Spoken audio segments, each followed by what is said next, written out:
दवाखाना में जरूरत पड़े ना, लेकिन अपने मम्मी पापा अपने दवाखाना नहीं ले जाए,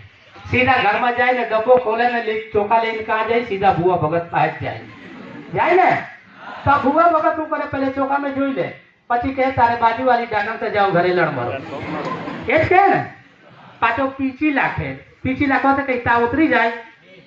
पेट न दुखाव बंद थी जाए, माथू न दुखाव बंद थी जाए, तो हूँ कम जाए,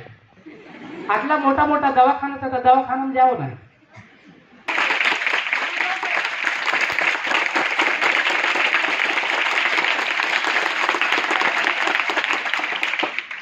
एक बार जरा जोर से बोलो, भारत माता के जय, भारत माता के जय। चलो नौवा धोरण में एक भाई कोई भी आ जाओ, राज, अच्छा नाम से राज, कोई बात नहीं, कई जोर में भणो तमे, चलो कोई बात नहीं, तमे नौवा में भणता हो तो तमने मैं એટલે में बोलायो कि अब ये बाजू विद्यार्थी मित्रों से बहन से साहिबो बहन से खाली में स्वागत करवाओ, और स्वागत मानते हमारे पास तो आने से स्वागत करिए, फूल से स्वागत करिए, लेकिन हमारे पास है नहीं, अपने जादू गीत से करिए, ठीक है, सीधा खड़े रहो।